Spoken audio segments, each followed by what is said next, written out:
What's up, Montreal? You know what it is. It's your boy Feezy, the main man, DMS Uncut. We in the building. Today we celebrate Nipsey Hussle's legacy and his birthday with the man who held him down on stage, studio, across the world, from the Bay to LA, from hip-hop blogging to sold-out arenas. He's carried the marathon energy across the globe. Now he's here in Montreal to talk about it on DMS Uncut. Welcome to my man, DJ V.I.P. How you doing, brother? I'm glad. How you doing? Thank you for having me. I'm good, man. So how you feeling? First time in Montreal?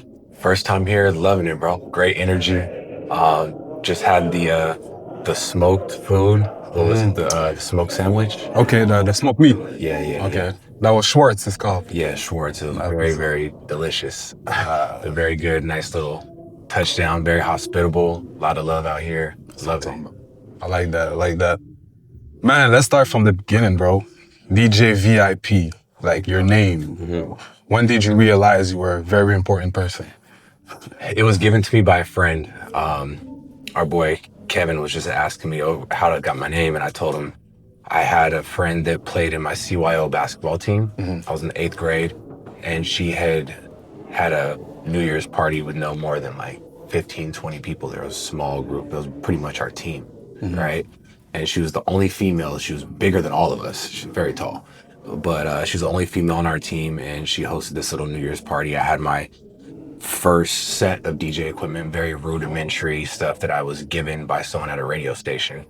And she was like, you have to DJ my New Year's party. You're very important. She's like, your name's DJ V.I.P. Mm-hmm. And she gave me my name, and I stuck with it. I got down to 8th grade, and I was like, I guess 12 or 13. Oh, that's why. And I just was like, that rings. It sounds good. I rocked it. So 12, 13, that was around the first time you had your shot at the radio, if I'm not mistaken, right? Or that's when I reached out to radio mm-hmm.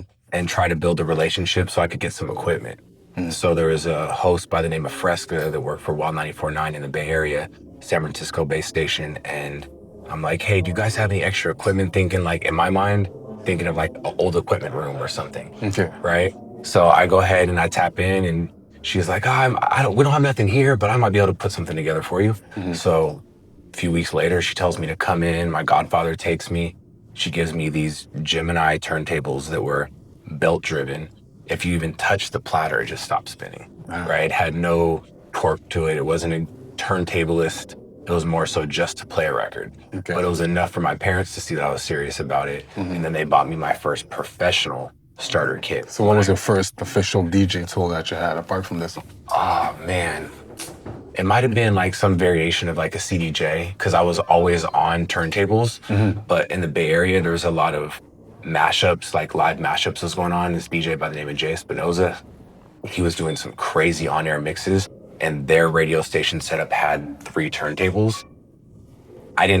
I was in the position to have 3 turntables, mm-hmm. but I had 3 turntables and a CD player, and I always allocated that CD player to acapellas. So I would burn acapellas to a disc and play it from that and match it with one of the turntables, and then drop a different beat and do a mashup. So yeah, that was like one of the first professional pieces that I bought was like a CDJ. Okay, CDJ. Oh, that's what's up. Before you even became the Nipsey's DJ, I know you contributed to hip-hop sites like All Hip Hop mm-hmm. and stuff like that. That's pretty much what I'm doing here right now at the main source. Like, I'm a hip-hop platform. I promote artists, news, kind of similar to All Hip Hop type thing. Mm-hmm. So you were leaking exclusive tracks. Yep. So how does that work? Like, how did you get the songs and all that? They were controlled leaks, okay. Right? So they were from the artist. They knew that I had a platform through All Hip Hop or Hip Hop Since 1987. That was another one that I was working with heavy. Mm-hmm.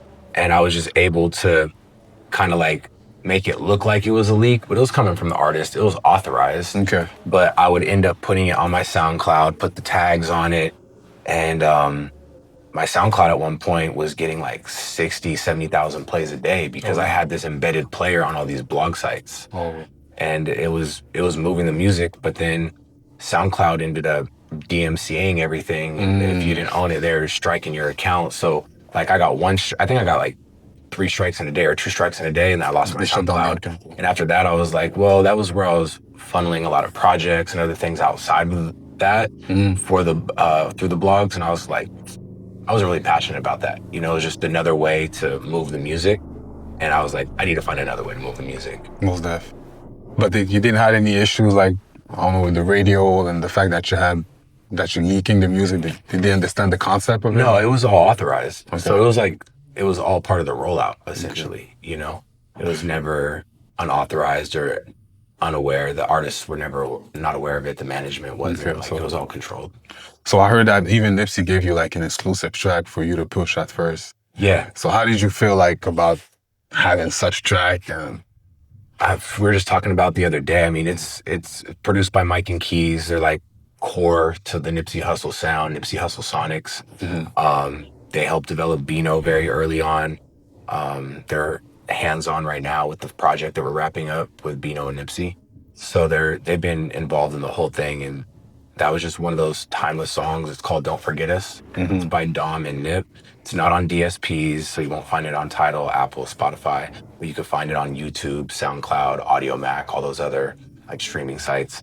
And that was just a song that he gave me because he actually owed me an interview for Hip Hop Since '87, but he didn't have time to get it together because he did a kind of rush release of Crenshaw. He's like, I don't got time to give you the interview, but what I can do is I can give you a leak, and you can do you're the only one that's gonna have it. And at that time, he hadn't released music for almost a year. Oh. So people were waiting for Nip music, and then the day before Crenshaw dropped, he let me drop Don't Forget Us. oh, that's fire. And I think that really set the tone for our relationship because of all the resources and all the different platforms I had access to. He was able to see having a DJ that can move stuff around, how much more beneficial it is to the music than just have someone who could press play on your music at the shows. Most definitely. Because I heard that you even encourage him to start rapping over instrumentals instead of over the music. Yeah, for sure. I mean, he was always in favor of it, but we just had the staffing issue to where we didn't have a permanent sound engineer on deck, so it's like we go to some of these shows, first show on the Crenshaw tour, second show in San Francisco, Nipsey lost his voice because we're going to these places and we're using their in-house sound engineers that they have. Some of these guys are working the front of house and the monitor world, the staging as well. So, I mean, it's just not ideal. And in some cases, you have to do that 2-track. But we wanted to do that other one until it got to the point where he started losing his voice. Now, the way that I fixed that was I put him on in-ears. So you'll see that around like 2014, 2015 on, you'll always see him with in-ears. And that's because we were losing his voice too much because he couldn't hear himself, through the monitors or whatever. We couldn't get the right tones on some stuff where, like, even with Beano, when we had him on auto-tune, he wouldn't be projecting correctly because he couldn't hear himself. So we had to fix that like the professionals do in arenas, and you wear in-ears. Oh, word. See, now that you say that, I'm going to go back to the video just to see that. And Nip was honestly like a trendsetter because if you go look at hip-hop shows, especially hip-hop shows in LA, even ones at big venues, they're never wearing in-ears until Nipsey started wearing. Oh, some trendsetter shit. For real. Put people on. Speaking of shows, like if you take me back, like let's say to the first one, House of Blues, how was it, like the experience for you? Like, it was surreal because when I got the call was maybe a few months after the Don't Forget Us song had dropped. He calls me, he's just like, hey bro, what are you doing on this date? And I'm like, I'm going to your show. Like, I had bought tickets as a fan already. So I was already gonna go. And he was like, do you want to DJ? And to me, of course I wanted to DJ, but just out of curiosity, I'm like, do you need me to open the show for you or do you want me to do the show with you? Okay. And he was like, shit, both, whatever you want, So I was like, all right, bet, then let's run it. So I ended up doing that House of Blues show, which was epic, same stage that Pac performed on in '96. That building is completely now leveled. They demolished the House of Blues and now it's like a modern West LA condo complex or something. That's but crazy. Every time I go by there, I just think of the multiple times that we had performed there and being there the first time, actually a year prior, I was there as a fan. So I watched him perform the TMC show and he had ski DJing for him. Shit, then. And I told the person I was with at the show, like, I'm gonna I'm gonna be DJing for him next. And they're like, what do you mean? He's got Ski up there. Like, and Ski was and still is a staple for the West Coast. And he was, you know, working with Game and all these other people at the time that were, you know, legends and really like shakers on the West Coast. So I was a little, I think, maybe naive to think that, but I was at the same time, I was kind of like, you know, spoke into existence. That part, you know, I was reaching for the stars, and I just built my relationship with him over time to where it was real organic, and like it really became like a brother. I spent more time with him than I did with, you know, relationships or family or anything like that. Like we were just always locked in. When you're touring that much or working on albums, and he had a lot more than music going on. You know, he had clothing, all kinds of brands and businesses he was trying to build, and whenever there was opportunity for him to include us, he did. So That's fire. it was a good situation, and it was a really not only just like a once in a lifetime opportunity, but like a once in a lifetime person. Like to this day, I've never met nobody like him, and I just know that I never will. But I just appreciate the time that I had with him, and I just try to, like, you know, these type of things, sit down and always talk about his truths, because a lot of people only see the side of him or the musician side or the business side of him. But he was like a great dad, you know. He was goofy, you know, he was funny. He was just everything you'd want to be in someone that you spend that much time with. There's one story that I read that I actually like was the Southwest flight. Yep. When he was sitting in the middle. If you can share the story for the... Yeah, so one of the early times we were traveling, we were flying, and we were flying Southwest. We weren't flying like Virgin or JetBlue or something. Like we were thugging it, you know. Anytime getaway fares or whatever it was, we were running them. So I was sitting in the window seat, Hussle was in the middle, and I'm just like looking at him. I'm like, I'm literally on the road getting paid because of you. I can't let you sit in the middle seat, right? So then that's when I'm like, bro, take the window. He's like, you sure? And he asked, he wasn't like, all right, bet. You know what I mean? Like he even was seeing if I was cool with it. I'm like, yeah, bro, I don't care. Like this is your show. Like, go ahead. We're on our way back home anyways, but he's like, we need I forgot how he led into it, but he basically said like, we need 100 a show so we can fly in a jet. Obviously that's one of his songs. And that came into existence maybe a year or two after that incident happened, which is crazy. But it was probably something that was already on his head. And then to bring it full circle, the last time we flew together as a team, we all flew together on the Puma jet back from All-Star Weekend in Charlotte. Sheesh. So you see, you spoke into existence when you talk about the whole DJ thing, and you said the same thing. That's crazy. Yeah. That's fire, man. Is there like maybe one lesson or philosophy you learned from working closely with him that you can maybe share today? I mean, he was very transparent with all of his stuff, you know, like there's nothing that he was necessarily telling us that he wasn't putting in his music. And that's what made me believe it so much more, is because everything he talked about, I witnessed. And the way he carried himself in music, or how he said he was the person he was in music, that was the person he was in real life. So I just think his like unwavering transparency and his resilience to like everything he's faced in life and all the adversity he's had, but still see the good in people, see the, like, really always have a good outlook on things, to put good stuff in the universe, good energy, so that he can achieve better. And just like the whole aspect of never quitting, right? The whole marathon, like, I feel like a lot of people in our generation are very motivated on just short-term instant gratification, but it takes a lot of discipline to like not look for that and be okay with that, and have faith that the end is what it's going to be. You know? That was actually my next question. You pretty much answered it. Like, what's the marathon continues? Like, what does it mean to you? That's what I wanted to ask you, basically. Yeah, I mean, in a literal and like the physical sense, there's just always going to be pains and traumas and stuff that we have to endure in our race. But as long as we keep a steady pace, we don't stop, we're closer to the finish line every time every second we keep going. So it might be a long 100 million seconds, but every second we keep pushing, we're close to the finish line. We're, closer to our goal. And I've just looked at that when I've actually ran a marathon. It's like, don't stop. you know, or even if you're not like actually running, make sure you're speed walking, you know, like make sure you're actively like going harder at the goal, not just kind of like skating to it. That's gems. I mean, take notes, man. My man is giving gems right here, man. Most definitely. And I know these days you're kind of working with artists. I see you working with J Loud, if I'm not mistaken. UEP. Yeah, Jay. He moved out of LA, man. He's in Indianapolis right now, so he's on a faith journey right now, and I'm just totally supportive of that. So he's over there doing that. I've been really heavy with Lefty.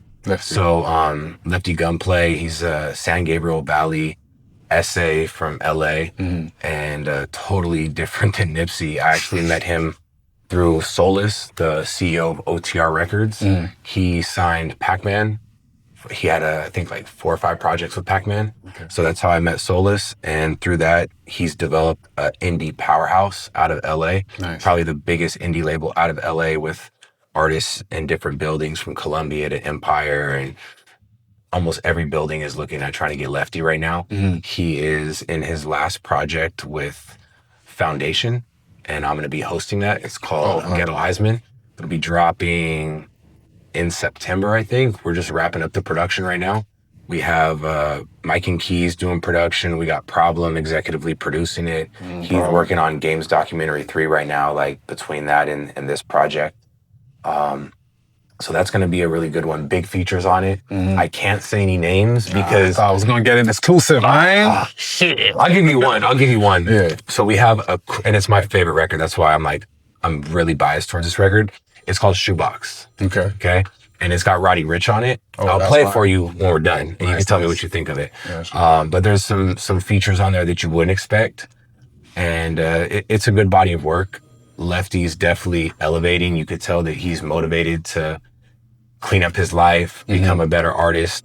At first, it was a lot of clickbait stuff, but after hearing his last project, a lot of people are realizing that he can put together good bodies of work. So if you haven't checked out Can't Get Right, that was his last project he dropped. Go listen to it. It was executively produced by Problem, Jason Martin, Mike and Keys. It's fire. You'll fuck with it. A lot of singles on there. There's, you know, some deep cuts and things you wouldn't expect from Left. So if you haven't heard Lefty, or you just know of him for, you know, the antics, that's a good project to listen to. That's fire. So now that you're basically working with up-and-coming artists or even established artists, like, what does like a typical day for you look like? Man. And DJ V.I.P, what does it look like? First thing in the morning, I'll tell you my day, top to bottom. I'm very schedule-oriented. My Monday through Fridays, I wake up at 5:30. I get on a call with a men's group with my church, like a worship fellowship. We could do prayer, just, you know, talk about different things, scripture, stuff like that, to get our minds right for the day. Just face all the demons that are in this world and all the bad energy, right? But we got the Most High sanctifying us, so we're not worried about that. We wake up, we get to our day.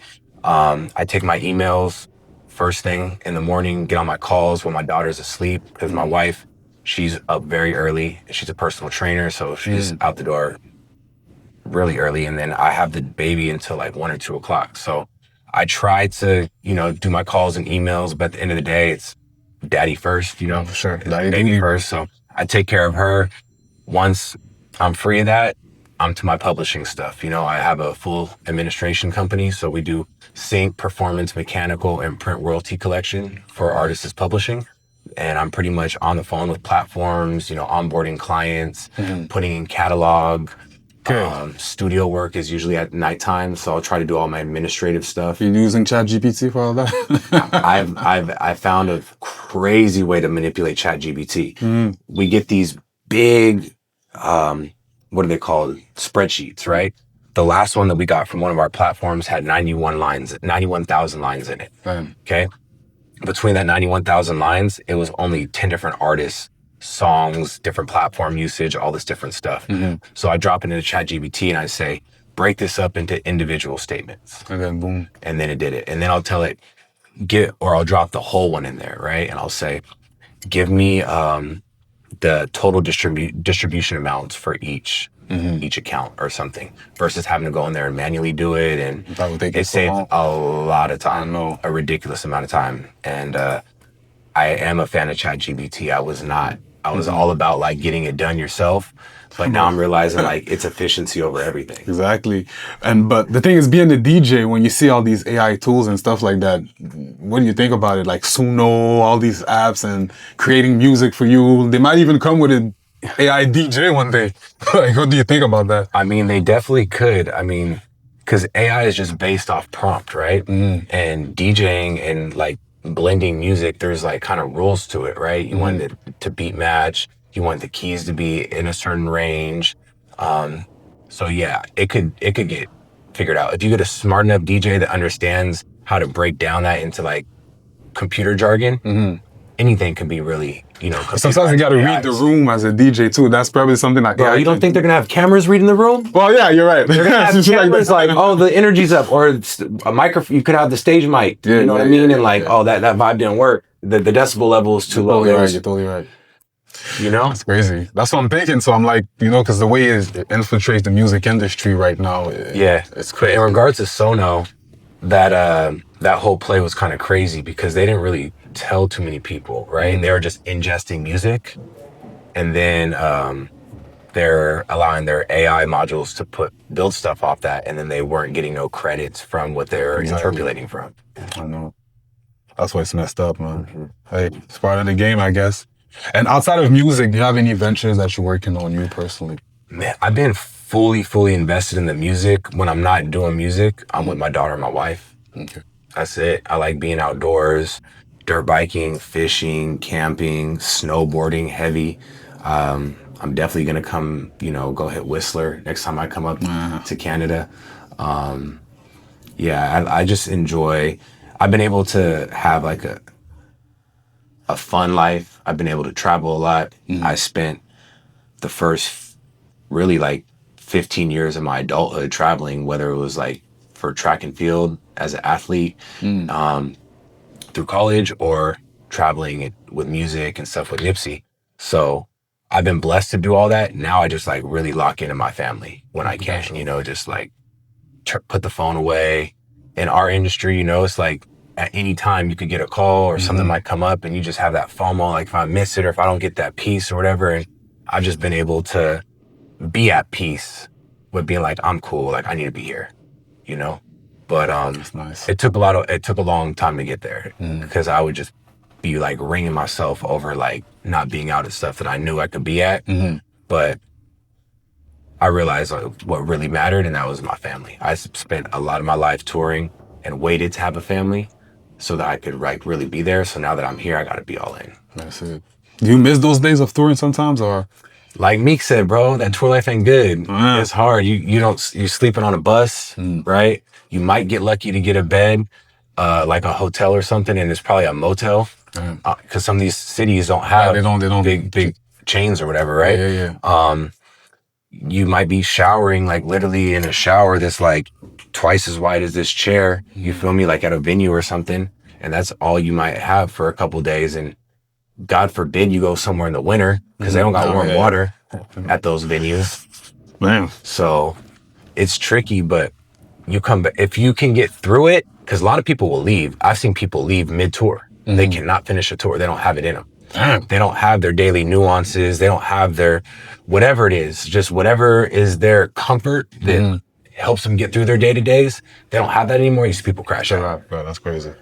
Well, some people ain't built for this, I guess, right? Definitely. Most of that.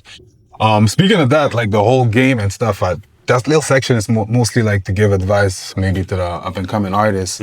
So for young DJs coming up, what's your top advice that you can give them? Stay away from the politics, because the industry has a lot of politics, and then you start boxing yourself in and away from opportunities. So I would say just try to be as like fluid as you can with the politics, and be supportive, right? That's a DJ's job, is to provide and tell the masses, like this is what's hot, and help the artists, like, let me push this out to the masses. So I think you got to play both sides of that, and like know what the people want to hear, but also be a curator as well, so you gotta. We have these like a DJ pool here, it's called djpool.club. Okay. That's what they're doing right now. They're curating music artists submitting their music and they're linking them up with DJs and stuff like that. Yep. Because I feel like this type of network, it's not like before. You know what I mean? Back in the days, it was way more like active when it comes to the relationship, DJs and artists, you know? Yeah, I'm very familiar with the DJ pool scene because I'm a big advocate of it. I was getting Nipsey's music put in pools that would typically only be accessible to major artists. But we were seeing how that was resulting in new traffic. You know, people were tapping in for drops in markets that we didn't know we were getting support from. So we knew there was value to it. But like you said, people aren't doing the groundwork like they used to. Exactly. And that's just because the internet's too accessible. Like you could think you're doing a bunch of promo and you're just posted up at the house, but how effective is that? Like how many actual monthly listeners are you turning over? Are you turning over any sales on actual purchases? Are you getting merch? Are people coming to your shows? Are people at least reposting you? Or is that you're just doing it for them to listen and kind of like shuffle off it? So like, let's say these type of independent artists, what's like the first thing they should focus on when they're ready to drop? Like, what would be the first thing you would say? Some of them, like, they focus maybe, I want to do a video, I want to drop my video first, or I want to drop a single, I think every artist should be single-oriented right now. I don't think, unless you have a following, it's just counterproductive to drop a project. Most artists don't even have the correct resources to market it. By the time they go through 1 or 2 records of whatever marketing they can do and whatever push they can do, unfortunately, the rest of the project's old, it's dated, you know, and algorithmically things go based off release dates. So if it's too old, 2, 3, if it's beyond 3 or 4 weeks old, it's not going to hit any editorial playlist, you know? So it's better just to trickle singles. If you're going to do it as a body, then at least waterfall it, right? And not drop everything at once. You see, that's a good advice because a lot of artists here, that's what they do. They just drop a whole project and then we don't even hear from them. Then they drop another project and we don't hear from them. You know? And they're doing themselves a disservice because if they ever get in that position and go in that label meeting, then they're going to pull up their first week numbers on project 1, 2, and 3. And those numbers are going to be horrible. And they're going to laugh at them. No, you're right. You know what I mean? So it's better to not even drop a project until you have the proper resources, like a label or an indie label or a distro that's going to offer some real marketing to push it outside of what you can do through just uploading it to DistroKid, United Masters, or TuneCore, because that's what most people do. And there's about 100,000 songs that come out in the hip hop genre every day. So what are you doing to separate yourself from those 100,000? That's a fact. So how can these artists get noticed, let's say by a DJ like you? Come correct. You know, you gotta, if you're gonna come to a DJ, you have to tell them, go to this DJ pool, right? Which is kind of like a half-ass way to do it, because you're like essentially making them go do something. You want to make it effortless. If you want someone to do a favor for you, you don't want to have to them do a favor to do the favor. Yeah, for sure. You know what I mean? So go give them a DJ pack.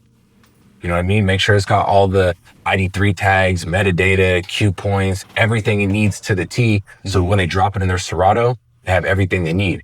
There is the STEM version of Serato 3.0, I think, where you can get an acapella, like break down the elements of a record, but still give them the actual bounced acapella, the clean and the dirty. You know what I mean? Because now, if you go listen to, I play you some on Serato on the acapella mode, and you can hear some weird frequencies, and like it's not a true acapella, it's an AI acapella, right?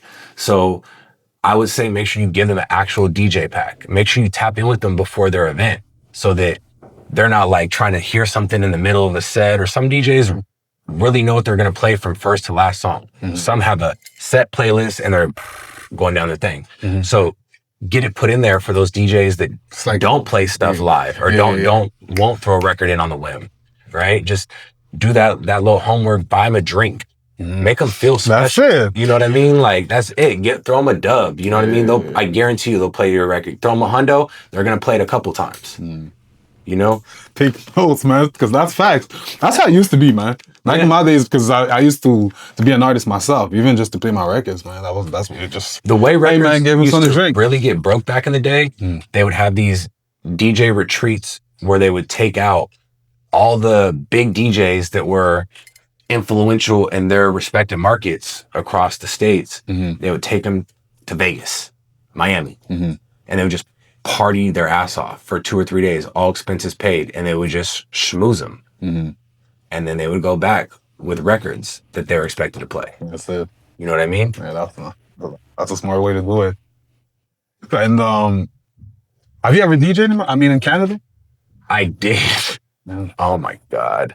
The last time I DJed in Canada, I was in London, Ontario, Canada. Okay. What happened? It went left skis. Oh, word. Left. So you went like as a DJ for... I went to DJ just to do an event. It was Okay. like I don't even know what it was. It was in May. It was at I got the pictures of it because I didn't even know if I was going to get in on this one. It's like that. It's like that. Long story short, the promoter was short on the balance. So I said, look, I'm going to have to hold this DJ controller until you could bring the rest of the money to the hotel room. And he obliged. And I said, I need you to write a text because I don't want you to go to the boys and say that I took it from you, because I'm not taking it from you. I'm holding it as collateral until you give me the money you owe me. And I was texting him. The event ended at 1 or 2. He knew I had to leave. I was in, like I said, London. We were driving back to Detroit and then flying back to LA. So I was like, I got to leave at like 6. So if I don't hear from you, I'm leaving and I'm taking this with me. And he said he understood. He was going to go get the money. And 6 o'clock came. I'm texting him, calling him. Eventually his phone was completely off. So I was like, all right, well, he knew the ultimatum. And that was that. So you got to bring your controller. I did. My wife wasn't too happy because she definitely was like, that doesn't pay bills, mortgage, or nothing. So needless to say, I still have that controller and I like it a lot. At least, man, it's a good ending, you know? Man, before we wrap up, man, rapid fire, you know what it is, man. Let's do it. If you could give 18-year-old you one piece of advice, what would it be? Man, 18-year-old me, what was I doing at 18? 18, I was in high school. I just got my scholarship. I would say don't give up on the dream, because I went to school on athletic scholarship and my parents made me leave my turntables at home. Oh, word. So I had no DJ equipment and I just started stacking, weekly food grocery money to buy new DJ equipment. So I would say just don't give up on the dream, because if I would have let that be that, then 3 years later, I would have never got an internship at Power 106. I would have never been in the position to meet Nip, and then everything that came with that.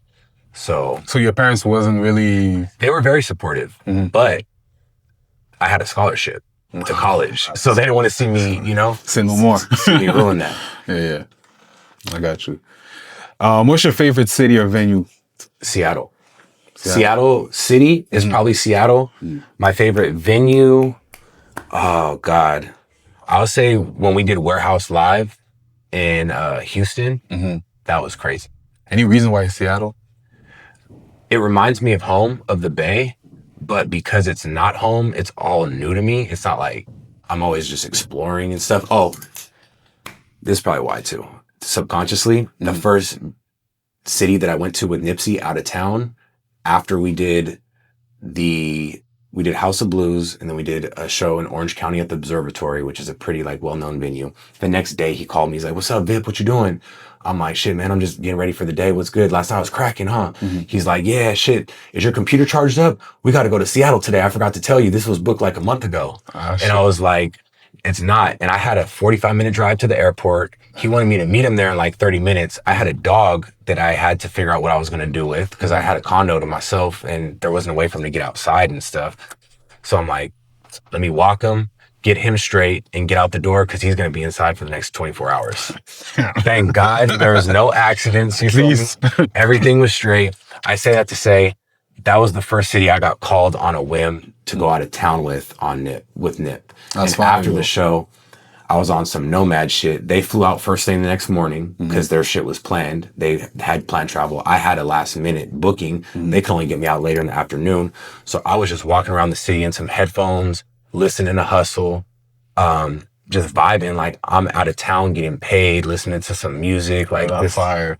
It was like a real appreciative moment for me. It kept me grounded and just motivated to keep going. Other than the artists you're working with right now, who are you listening to? Oh, man. I always got Future in rotation. I'm toxic. Hey, man. Toxic Future's I time. don't blame you, bro. I don't blame you, man. Shout out to Future for real. Favorite. It's funny you say that being from the Bay. I wasn't expecting you to say Future. Yeah. But yeah. Yeah. Your favorite Nipsey song to spin live? Either UCS, because it's got a great call to action, right? You see us, and everyone just like says that they say it with hustle, you know. I would say you see us or Hustle in the House, because it's like one of those songs. Almost everyone knows it's his walk-off song too. So I would say Hustle in the House or you see us. The most underrated West Coast artist right now?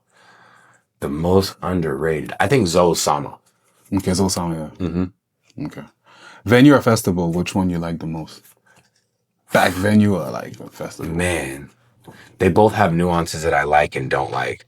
I would say a venue I like more because we usually meet the staff and it's all in-house, versus festivals is a bunch of like outside hires and they don't really know too much about what's going on and it just ends up being a shit show. Okay. So you never had a good experience at a festival, you say? I've definitely had a good experience, but most of them aren't good. The last one I went to, Lefty got arrested. Oh, damn. When we pulled into the security bay. So we thought we were going to Rolling Loud. We were all turned up. It was the day of the LA Marathon. Our marathon guys were running. I ran the year before, but I'm like, I can't do it. I need to be all the way locked in for Lefty's first Rolling Loud set ever. I can't be there lethargic, not sharp, like tired, anything. They were cool with it. And then we got there, and as soon as we got out of the van for them to do their little bomb check in it, undercovers went and grabbed him and arrested him. And that was that. I was like, well, I'm cool off festivals. I betcha. Give me one thing you hate about Montreal. I can't tell you a single thing. Traffic. That's it. Traffic might be worse than LA traffic. That was the first thing I noticed. Traffic's crazy right now. It is. That was it. But I've only been here for like 3 or 4 hours, so I haven't been here long. I can't really ask you those questions. Nah, I got you.